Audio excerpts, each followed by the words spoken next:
Welcome to your essential business briefing. I'm Stephen Carroll. Coming up, the pandemic and the French property market. We'll look at the effect on home sales and find out what it's meant for international buyers. The bankruptcy paradox, why the number of businesses going bust slumped last year despite the economic crisis. And a cyclical move for bike maker Mercier as it moves production back to France with the help of government subsidies. Now, COVID-19 lockdowns gave many people food for thought about where they live. Some have decided to leave big cities as remote work becomes more widespread. Despite all that, in the year to the end of November, the number of residential property sales in France actually fell by 4%. In the Paris region, transactions slumped by 15%. Property prices at the end of September were higher than a year earlier, but they had begun to dip in the middle of 2020. So what does all of that mean for foreign buyers of property in France? Let's speak now to property consultant Adrian Leeds, whose company helps American buyers here. Adrian, some of our viewers may also recognise you from the show House Hunters International. Thanks for speaking to us. The national picture here in France is that home sales were down last year. But has that applied to your buyers as well? Are they as eager as ever to find property here? Our clients are enormously busy. We are insane with new clients, as a matter of fact, but most of our clients are North Americans, so we don't really deal too much with the French market at all. They are very intent on finding homes in France, all over France, Paris, the Côte d'Azur, as well as other cities in France, Bordeaux, for example. And no, our sales are up, up, up. So what's driving that demand? We've seen the pandemic has affected some people's decisions in buying property. What's driving your clients? Oh, I think it's twofold. First of all, there's the political climate in the United States that has kept our market really active for the last 4 years under the Trump administration, because most people who are looking to make a move outside of the U.S. are pretty much on the left politically. But with COVID, they can't get here. They're frustrated. They're sitting at home, surfing, looking at properties, dreaming about their future. And so they're really anxious to make a move. And what's happening is that literally our clients are buying sight unseen. I mean, this has never really happened to us before, not at this scale. That's a big change. How do you help people to find a house when they're not going to be able to visit it? Well, fortunately, we're in a good position because our clients come to us and hire us to actually go ahead and find the property for them and ensure that they're making the best decision they can make. So they trust us to find the property.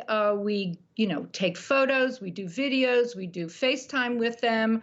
We do all the due diligence on the documentation. And in the end, they really trust that they've got a good property in hand and they're willing to go ahead with it. I have a client buying a 7 million euro chateau, sight unseen. I think that's pretty amazing.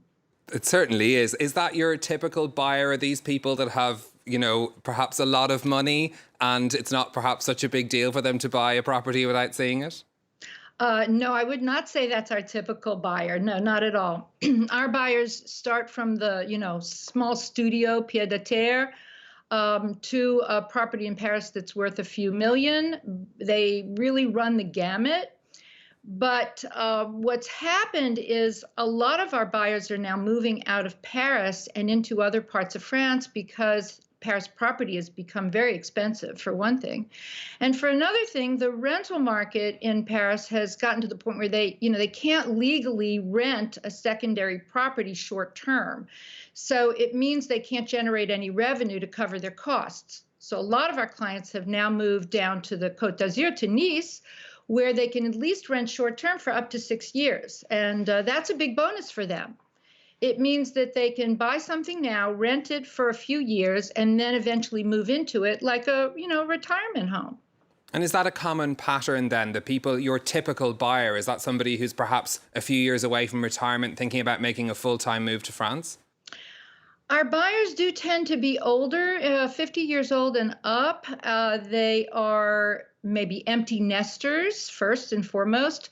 They've made some money. They're in business for themselves, possibly, and they want to diversify for another reason in a different currency. So that's another reason to buy in France. But yes, they're very anxious to get here. And so they're buying now with an idea that in the future, they'll eventually move into it. Of course, we do have buyers who are just moving over as fast as they can, but they can't get a visa right now. The visa office isn't open.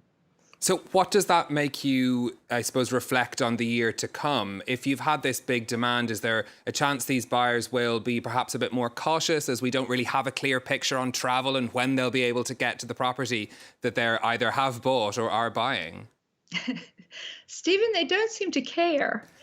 They assume that with the vaccine that they will be able to travel sometime in the next few months or by the end of the year. They don't seem to care that the property will be vacant for a while. They're just really anxious to make this move. I am doing consultations every single day and lots of group consultations on Zoom and webinars and other things like that because the demand is just seriously overwhelming.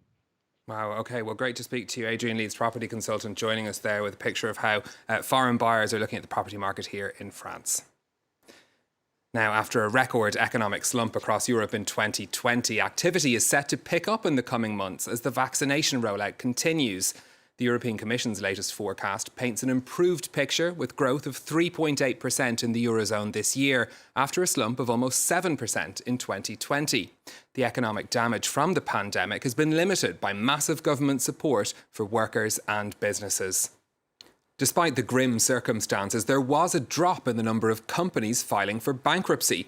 Kate Moody's here to explain more. Kate, what happened exactly last year? Well, Stephen, the latest data from the European Union show a sharp slide in bankruptcy declarations for the first half of 2020, when the bloc was largely under lockdown, but then a nearly 26% jump in the third quarter. Overall, that's still about a quarter less than average. In France, the number of registered bankruptcies was down 39% compared to 2019. Why did that happen? Well, the EU Statistics Agency has pointed out that many of the administrative offices that record and oversee bankruptcies were actually closed in the first part of the year, and that may have somewhat distorted the data.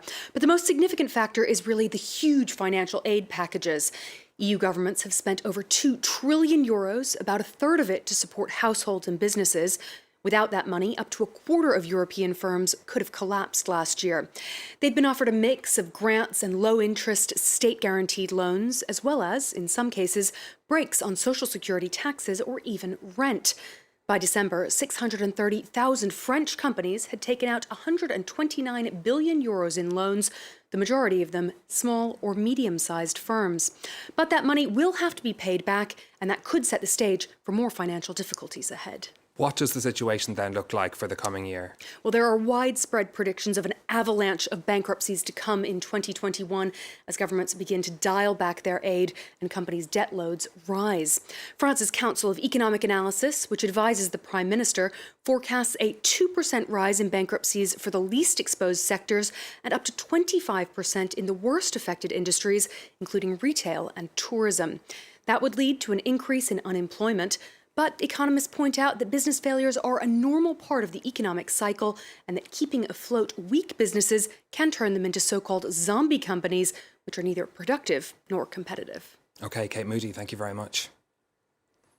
Now, the iconic French bicycle brand Mercier is to set up a new factory in northern France as it shifts production back from Asia. The move will create hundreds of jobs in the town of Revin, a place that's seen many factories close in recent years. Catherine Viette reports. In the northern region of Ardennes, new hope for a former industrial city. An empty factory in Revin has been chosen to make France's famed Mercier bicycles. The company has decided to shift production from Asia and Eastern Europe back to France. The assembly plant will employ 140 people by the end of this year, with 270 jobs expected to be created by 2026. We're really in the heart of Europe, so for a brand like Mercier, the situation is very good.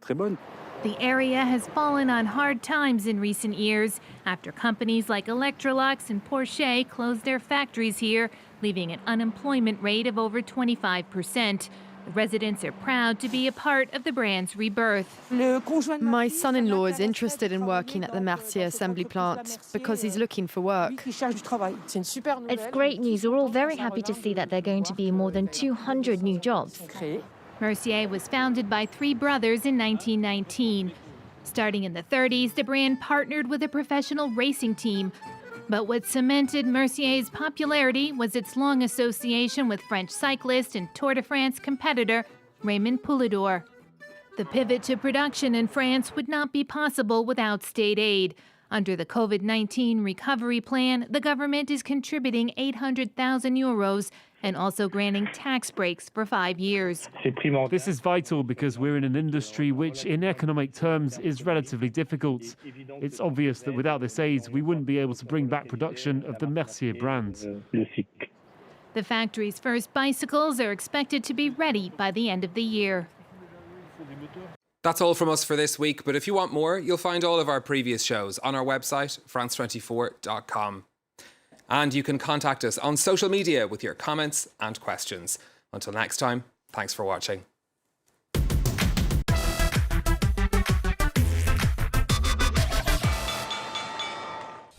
No masks, no lockdown. Restaurants and schools still open. In response to the coronavirus pandemic, the Swedish government is counting on the self-discipline of its people. But with 10 times more deaths than its Scandinavian neighbors, Sweden is under fire from critics. Was it right to protect the economy at any price? And were the authorities aiming for collective immunity? La Suède, c'était le monde des bisounours, c'est qu'en fait, chacun pouvait sortir, chacun pouvait travailler, il n'y avait absolument rien. Donc du coup, en fait, les pays scandinaves, ils ont fermé carrément leurs frontières avec la Suède. Our reporters have been to Sweden, Finland, and Denmark to try to understand their differences and meet the Swedes who have left because they feared catching the virus. Reporters, presented by Mark Owen on France 24 and France24.com.